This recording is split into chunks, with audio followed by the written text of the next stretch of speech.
თქვენი უადგილო ეგრეთ წოდებული ანდაზა, რომელიც თქვენ მოიყვანეთ, მე დიდ კითხვის ნიშანს დაუსვევით და მრავალ წელიწადს. და რაც შეეხება იმ ტყილებს, რომელ ტყილებსაც ჩვენ ნაციონალური მოძრაობა თავს ვახევთ მოსახლეობას, მე მინდა რომ თქვენ მოისმინოთ, რას ვატყუებ მე ასპინძელ ჩემს ამორჩეველს. და იქნებდა თქვენს დაინტერესდეთ უმრავლესობა და მართლაც ჩახედოთ რეგიონში ცხოვრებ მოსახლეობას, თქვენს ამორჩეველს და გულწრფელად უთხრათ, რატო არიან ისინი ასეთ მდგომარეობაში. ნუ თუ მართლა გჯერათ იმისი, რომ რეგიონებში, რაიონებში ცხოვრება ისე კარგად დუხს და მოსახლეობა 2012 წლამდე არსებულ მდგომარეობაზე უკეთესად ცხოვრობს, უკეთესი შემოსავალი აქვს და უფრო მეტი სიმდიდრე შეიძინეს ამ 3 წლის განმავლობაში. მინდა გულწრფელად გითხრათ ბატონო ირაკლი, რომ წიხლის კვრა არა ჩვენი, არამედ იმ მოსახლეობის მიმართ არის თქვენი ხელისუფლება თქვენი მხრიდან. და ეს უადგილო ანდაზა მართლაც უადგილოა ამ შემთხვევაში.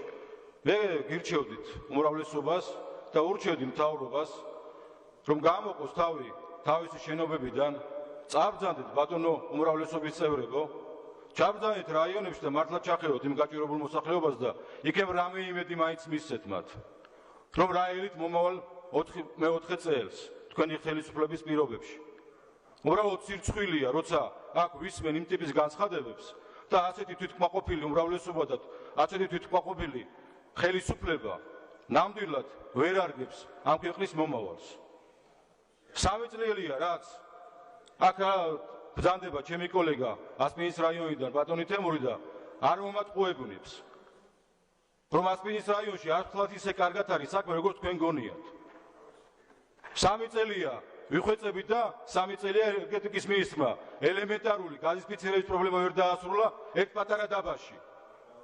3 წელია. 3 წელია ვიღებ მისგან წერილებს, რომ სექტემბერში დამთავრდებოდა ასპინძელში გაზიფიცირება. გეკითხებით, ტყუილია? ვეკითხებით ჩემს ასპინძელებს, ტყუილია დასრულდა ის გაზიფიცირება არ დასრულებულა. დაიწყო რომელიმე ახალი სოფლის გაზიფიცირება ასპინის რაიონში? არ დაწყებულა, ხო? დაასრულა ამ ხელისუფლებამ 3 წლის განმავლობაში სასმელი წყით უზრუნველყოფა ასპინძის მოსახლეობის, რომელიც დაბინძურებულ წყალს მიირთმევს. არ დაუსრულებია. და აქ კიდე მომდგარ ხარ და ნაციონალურ მოძრაობას და ნაციონალური მოძრაობის წევრებს ტყილში და მართალში ამწყუნებთ. იქნებ დროა რომ მართლაც გონზე მოხვიდეთ და მართლაც იგრძნოთ რომ ხელისუფლებაში ხართ. იქნებ მართლაც აიღოთ ბოლომდე პასუხისგებლობა მოსახლეობის წინაშე და ეს ძიმეთვირთი ზიდოთ ღირსეულად. და არა დააბრალოთ ვიღაცას და ეძებოთ დამნაშავე საგარეო საკითხებში და ასე შემდეგ. აქ ახსენეს თითქოს და საგარეო ფაქტორიდან გამომდინარეა მხოლოდ და მხოლოდ ეკონომიკის ამ ტიპის ვარდნა და თურქეთი მოიყვანის მაგალითად და ასე შემდეგ. აფრიკაშიც ხალხი სიმშილობს და აფრიკაში უფრო მძიმე მდგომარეობაა. ამ ტიპის მაგალითებით შეიძლება სახელმწიფოს მართვა? იქნებ მართლა იქითკენ მივდივართ რომ იმ გაჭირებულ აფრიკელებს დავემგონოთ და დაამგონოთ ქართული მოსახლეობა. და ბოლოს რა გჭირთ? 3 წელია ხელისუფლებაში ხართ. ხალხი მთავრობაში ხართ. მადლობთ. მადლობთ.